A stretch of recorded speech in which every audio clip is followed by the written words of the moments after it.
परंतु उसे निकालने के लिए कई हमें प्रक्रियाएं करनी पड़ी। उसी प्रकार आप कह रहे हैं कि हमने सारे वेद सुना दिए, शास्त्र सुना दिए, पुराण सुना दिए, परंतु उन्हीं से बना हुआ है श्रीमद् भागवत महापुराण, जो कई बार जो चीज़ नहीं कर पाती बल्कि उसका फल उसका काम कर देता है। सारे पेड़ का, उसके फलों, उसकी पत्तियों का, उसकी जड़ का, उसके तने का सारा सार रहता है एक फल में। अब आप आम खा के कहो कि भैया आम तो कितना मीठा है, तो पेड़ कितना मीठा होगा। अब पेड़ ही खाना शुरू कर दो, फिर दांत नहीं बचेंगे। तो वैसे जो आप कहो कि आम इतना मीठा है, क्यों? उसमें सारे पेड़ का सार उस एक फल में है। उसी प्रकार सारे शास्त्रों का सार श्रीमद् भागवत महापुराण में विराजमान है। आप कितने भी शास्त्र अध्ययन कर लो, कितने भी अनुष्ठान कर लो, परंतु वो अनुष्ठान 100 अश्वमेध यज्ञ, जो कि 18 से 20 साल लगते उसे पूरा होने में, उस 100 अश्वमेध यज्ञ का एक अश्वमेध यज्ञ को 20 साल लगते पूरे होने में, ऐसे 100 अश्वमेध यज्ञ कर लो, उसका जितना फल नहीं होता उतना फल श्रीमद् भागवत कथा सुनने को आप आते हैं, जितने कदम बढ़ाते जाते उतने अश्वमेध यज्ञ का फल मिलता चला जाता है। नारद जी ने कहा अच्छा ऐसी बात है तो बताइए कहाँ कथा कराएं। बोले देखो वो आपकी इच्छा है, मेरे सम्मत में तो सबसे अच्छा स्थान है गंगा जी। गंगा जी के किनारे आप सुंदर आसन बनाइए, हम लोगों का वहीं कथा करेंगे। 4 अलग अलग स्थान बनाए, चारों सनत कुमार आके विराजमान हो गए। भक्ति महारानी में बैठ गए अपने दोनों बेटों के साथ। और जैसे ही कथा प्रारंभ हुई, पहला श्लोक सूत जी सनकादिक ऋषियों ने कहा, सदा सेव्या श्रीमद् भागवत कथा यस्य श्रवण मात्रेण हरिं चिंतं समाश्रये। भागवत महापुराण की कथा को सुनने का कोई नियम नहीं है कि इतने समय से सुनना चाहिए, रात को नहीं सुन सकते, या फिर इतने मुहूर्त में सुननी चाहिए।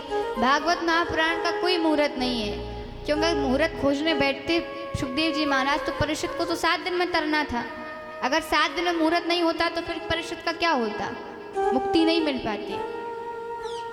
इसलिए मुहूर्त कोई ज़रूरी नहीं है भागवत के लिए। मुहूर्त तब होता है जब आप अपनी किसी आकांक्षा के लिए, किसी अच्छे कर्म के लिए, जैसे पितरों की मुक्ति के लिए, या आपके कोई अन्य उपदेश के लिए आप कथा करा रहे हैं, या कोई यज्ञ करा रहे हैं, कुछ और अनुष्ठान करा रहे हैं, तो उसके लिए मुहूर्त निकाला जाता है। भागवत के लिए तो स्वयं लिखा है सदा सेव्या सदा सेव्य, जब चाहे आप इसका कथामृत कार्य से स्वादन कर सकते हैं। और जैसे ही कथा प्रारंभ हुई, सोई प्रभु जी आ रहे थे कथा सुनने के लिए, भृगु महाराज, तो वो आए अपने साथ में बहुत लोगों को पकड़ पकड़ के अपने शिष्यों को जबरदस्ती कथा सुनने के लिए ला रहे हैं। अब किसी ने पूछा कि एक बात बताओ, आपको कथा सुनी तो आप सुनो, दूसरों को क्यों पकड़ पकड़ कर ला रहे हैं? तो भृगु जी ने कहा देखो आजकल के उदाहरण से समझो। जैसे एक LIC का एजेंट होता है, वो घर घर जाके कहता है कि बीमा करा लीजिए आपके फायदे में, आपको उसके खूब फायदे गिनाएगा, आप मर भी जाओगे फिर भी आपके घर वालों के पास पैसा बना रहेगा, आप एक बार बीमा करा लीजिए। आपसे वो बहुत रिक्वेस्ट करते हैं। अब उनसे पूछो आप, इसमें तो हमारा फायदा है, तुम इतना क्यों कह रहे हो हमसे करवाने के लिए? तो उसका एक ही जवाब होगा कि जितने हम कस्टमर अपनी कंपनी में जोड़ेंगे उतना ही फायदा हमें होगा, उतनी हमारी पेमेंट बढ़ती चली जाएगी। उसी प्रकार प्रभु जी ने कहा कि मैं कथा सुनूंगा तो सिर्फ मुझे अपना पुण्य मिलेगा, परंतु मैं अपने साथ जितने लोगों को लाऊंगा तो उनका आधा फल भी मुझे ही मिलेगा। इसलिए आप भी जितने लोगों को लाओगे, अड़ोसन पड़ोसन को जोड़ जाड़ के, उन सबका आधा फल तो आपको मिलेगा ही। जितनी बार वो श्री राधा बोलेंगे, जितनी बार वो ताली बजाएंगे, जितनी कथा सुनेंगे, उसका आधा फल आपको मिलेगा। क्योंकि आप उन्हें लाए हो। कथा सुनने सभी बैठे। कथा होते होते उसी समय एक आश्चर्यजनक घटना हुई। क्या हुआ? भक्ति सुतौ तौ तरुणो ग्रहीत्वा प्रेमैकरूपा सहसा विरासित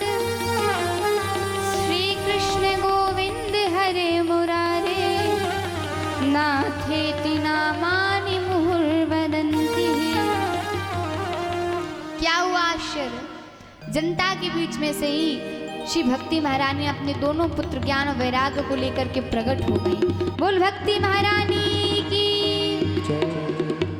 भक्ति मैया अपने दोनों पुत्रों को लेकर आई तो उनके दोनों पुत्र जवान हो गए, दोनों तरुण हो गए। भक्ति मैया अपने दोनों पुत्रों को लेकर के ताथा थैया करके नाचने लगी। नारद जी ने कहा, इस भागवत कथा का तो बड़ा पुण्य है। अच्छा एक बात बताइए, क्या ये भागवत की कथा को सुनने से किसी ऐसे मनुष्य का उद्धार हो सकता है जिसने अपने जीवन में एक भी पुण्य ना किया हो, हमेशा पाप करता रहा हो, हमेशा बुरे काम में लगा रहा हो? ये मानव पाप कृतस्तु सर्वदा सदा दुराचार रता विमार्गः क्रोधाग्निदग्धा कुटिलस्य कामिनः सप्ताह यज्ञेन कलौ पुनन्तिते। इस कथा को सुनने से किस किस का उद्धार हो जाता है? जिस मनुष्य ने हमेशा पाप किए हैं। ये मानव पाप कृतस्तु सर्वदा, सदा पाप किए, सदा दुराचार रतः विमार्गः, वो हमेशा जो व्यक्ति बुरे मार्ग पे चला, क्रोधाग्नि दग्धा कुटिलस्य कामिनः, जो हमेशा क्रोध करता रहा, जो हमेशा बुरे लोगों का संग करता है, जिसकी मन में कुटिलता भरी हुई है, ऐसा मनुष्य भी सप्ताह यज्ञेन कलौ पुनन्तिते, ऐसा मनुष्य भी श्रीमद् भागवत महापुराण की कथा को सुनने से उसकी भी मुक्ति हो जाती है। नारद जी ने कैसे कैसे मान ले हम? बोले नहीं नहीं, मानो मत, देखो। पुराने जमाने में एक इतिहास श्रवण कराया जाता है। तुंगभद्रा नदी है, उसके तट पर आनंद नाम का, उत्तम नाम का एक नगर बसा था। उस नगर में आत्मदेव नाम के एक ब्राह्मण रहते थे। तो उस ब्राह्मण के यहाँ सारी संपत्ति थी, सब कुछ था, परंतु बस एक कमी थी कि उनके यहाँ कोई संतान नहीं थी। अब एक दिन जो उनका आत्मदेव ब्राह्मण थे, उनकी पत्नी का नाम था श्रीमती धुंधली देवी जी। अब जैसा नाम है वैसे उनका काम है। जैसे धुंधली है वैसे धुंधली का मतलब होता है जिसके आंखों पे धुंधलापन छा जाए, जैसे साफ साफ कोई चीज ना दिखे कि सत्य क्या है असत्य क्या है। धुंधली ऐसी थी कि अगर खाना खा ले तो बिना पड़ोसन से लड़े उसका खाना नहीं पचता था, एकदम लड़ाकू प्रवृत्ति की थी। और परंतु जैसे पतिदेव निकल जाते तो चामुंडा देवी बन जाती थी, और जैसे ही आत्मदेव ब्राह्मण घर आते थे तो हाथ जुड़ के ऐसी खड़ी होती थी कि मानो पतिव्रता में सती अनसुईया जी के बाद इसी का नंबर है। ऐसे एक ब्राह्मण थे, उनकी पत्नी जो थी वो हमेशा उल्टी चलती थी, जो पंडित जी कहते थे उसके अपोजिट काम करती थी। अभी एक दिन पंडित जी ने कहा, देखो श्राद्ध आया है, साल में एक बार आता है, पितरों को कुछ देने के लिए चलो श्राद्ध करते हैं, पिंडदान करते हैं। अब उल्टी तो थी, बोले क्यों करोगे पिंडदान? नहीं करेंगे, फालतू के खर्चे हैं, बंद करा दे। अब कुछ समय बाद पंडित जी को समझ में आ गया कि पंडिताइन जी उल्टी चलती है।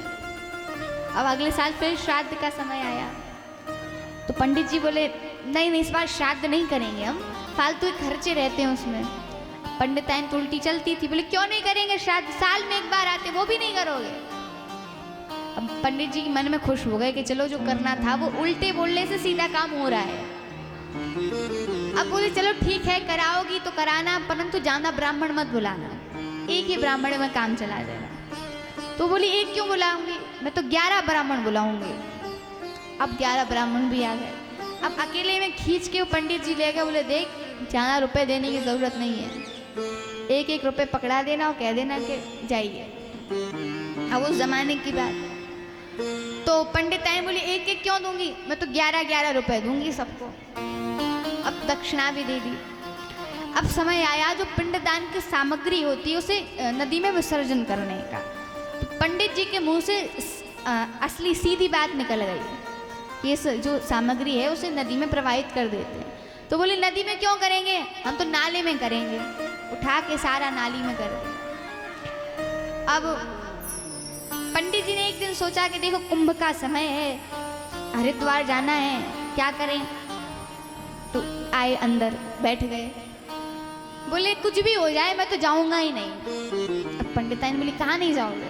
बोले नहीं नहीं, पड़ोसी जा रहे हैं, कुछ भी हो जाए मुझसे तो कितना भी कहे मैं नहीं जाऊंगा। बोले अरे बताओ तो कहाँ नहीं जाओगे? बोले वो हरिद्वार का कुंभ लगा है, वहां जाने की बात कर रहे हैं। अब पत्नी बोली क्यों नहीं जाओगे? 12 साल में एक बार आता है, वो भी छोड़ दोगे? तुम जाओगे तुम्हारे साथ मैं भी जाऊंगी। अब पंडित जी बोले ठीक है चलेंगे, पर खाना वाना बना के नहीं ले जाएंगे, वहीं चकाचक भंडारे चलते उन्हीं में फंसाएंगे। अब पंडिताइन बोली तुम्हारा कोई ठेका ले रखा है उन्होंने कि तुम आओगे तो भंडारा शुरू करेंगे? घर से सारी सामग्री जाएगी। अब पहुंच गए हरिद्वार। हरिद्वार जैसे नदी किनारे पहुंचे तो पंडित जी के मुंह से सीधी बात निकल गई। उन्होंने पंडिताइन से कह दिया कि नदी में जाना, गहरे मत जाना वरना डूब जाओगे। अब आगे की तो समझ ही गए। आगे क्या हुआ? जैसे पंडित जी ने कहा कि ज्यादा गहरे मत जाना वरना डूब जाओगे, सही पंडिताइन बोले क्यों, मैं तो जाऊंगी। गहरे चली गई। अब उसे तैरना तो आता नहीं था, अब डूबने लगी। अब उसी समय गैया आई, उस गाय की उसने पूंछ पकड़ ली। अब पंडित जी ने चिल्ला के कहा कि थोड़ी कस के पूंछ पकड़ना, और उसने जो पकड़ी थी वो भी छोड़ दी। अब जब बह गई वो, अब बह गई तो जो नाव वाले थे उन्होंने, जो उनके पास जाल था वो फेंका, और जिस तरफ धार जा रही थी उसी तरफ उन्होंने जाल फेंका। तो पंडित जी बोले नहीं नहीं भैया इस तरफ मत